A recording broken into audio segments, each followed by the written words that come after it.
when they call you a PEP, it means that they're afraid that you may be subject to money laundering, or that indeed you could be subject to bribery.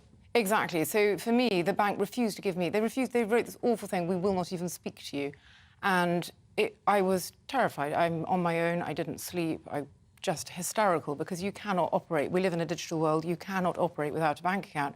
I was trying to think. My cousin was saying, "You can use my account." I can't, because that really would be money laundering. I've managed to open an online account, but I'm very scared, because what I've discovered is that the same data company provides data to all banks.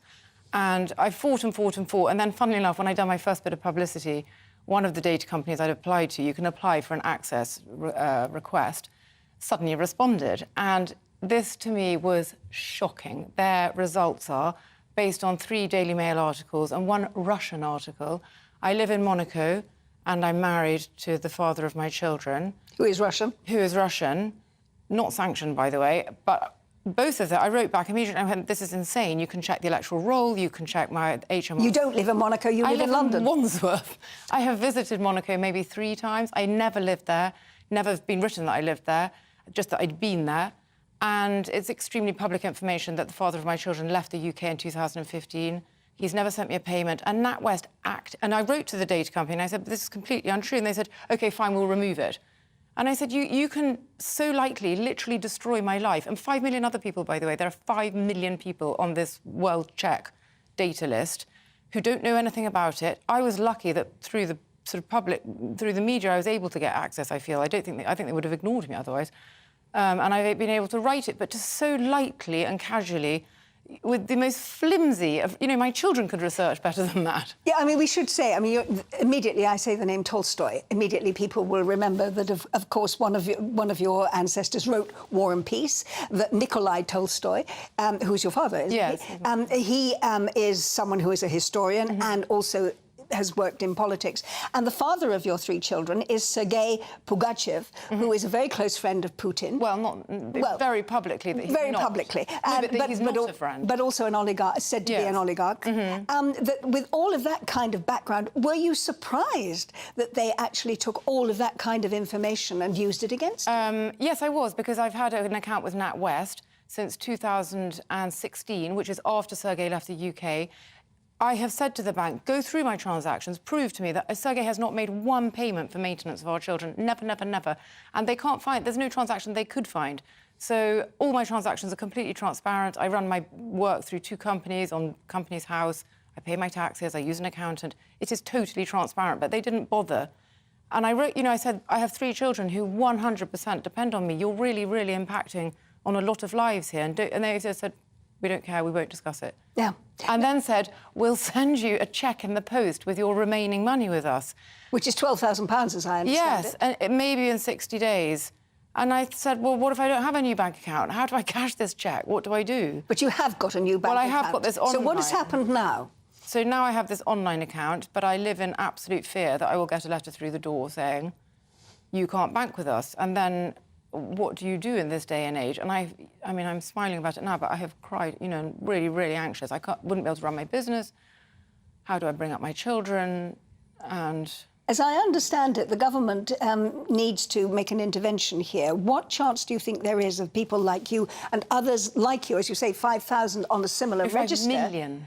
5 million? 5 million. On a similar register. So it's this horrific company called World Check, and they have this partisan called Refinitiv, who, you know, accumulate data. And honestly, my 14-year-old son could do a far better job. They don't look at HMRC records. They don't look at the electoral roll. They don't look at any official court documents. They just Google and put together something. So what would you like the government to do to actually protect people like you and the 5 million others that you say are on this list? I think World Check should immediately have a massive fine. I want to sue for compensation. It's ruined my life for many months now. And I think that they should be heavily checked. You can't just accumulate. You know, it's like saying, "Oh, you committed murder, but I'm going to provide no evidence, and the evidence I do provide is just something I read on the internet." I mean, that's... But this is a company that was supposedly looking into your background. As I understand it, the bank themselves say they followed the rules. They've absolutely no necessary to explain why we have got rid of you. And on this basis, we will not meet or talk with you. So arrogant. So, I mean, was that the first indication you had that actually you were on your own in this? Yes, and I only got that far because some person kindly advised me to write to the CEO, this woman, Alison Rose. Otherwise, I was trying to... You know, I had a manager before they threw me out who was always calling me saying, oh, do you want to buy this? Do you want to put your money in here? The moment I got the letter, I called her, I emailed her, I texted her. She just refused to answer my calls. So you feel it's absolutely terrifying. And there are a lot of people out there who are not as lucky as me and can't speak in public. It is just terrifying. So what advice would you give to people who find themselves in a similar position? I mean, Nigel Farage is one. There are many others now that are becoming public, and indeed yourself. I would advise them to do this data access request, which everybody has the legal right to do. It's just a formulaic document which you can send to the bank, to all these data companies. And as I have proved, you get this data, and most of it's... Well, mine was all false. I just said, that's false, and they said, OK, fine, we'll delete it. So, in other words, if you're able to track down information that is incorrect about you, you can have it removed and changed. Yes, but the crazy thing was, in the same absolutely light, casual way they slandered me, in the same absolutely easy way, they removed it. I mean... Do you feel safe now or not? No, I don't feel safe, and I do feel... I feel terrified, because my children are so dependent on me, and how do I...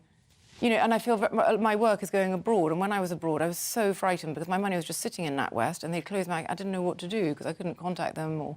So what will you do if even the next bank that you go to and the one that you are with at the moment online suddenly says you are a PEP? So what I'm doing now is I've been advised by a lawyer. Some incredibly kind people have popped out of the woodwork and helped me for free. A lawyer told me, you go, I now have to go. It's a lot of work to every single data company, send this request in, cancel all the rubbish that they've got on me. But it's a lot of work, and I don't know, maybe the data company in 1 year will suddenly amend their record or change things. But I hope, I mean, I would like to support all these people trying to change the law. They shouldn't use these data companies. They should be using proper researchers. And, of course, if someone's money laundering, they shouldn't. But, you know, there's no way that I am money laundering. But basically what you're saying is that the bank made a decision on you and your account without actually double-checking whether or not the information they were given was accurate. Exactly. So they sent letters to my address in London, but they believed I lived in Monaco, and they said that my spouse was the father of my children. To whom you were never married. And they could have just tracked... It's so easy to track my incoming payments. Not one of them ever came from him or any company, any foreign company or anything. Alexandra, thank you very much indeed for sharing your story with us. As you say, if there are 5 million people out there who are in the same position... We all need to fight. Thank you for the advice that you've passed on. Thank you. Don't go anywhere, because Stefan Kyriazis is going to be with me after the break.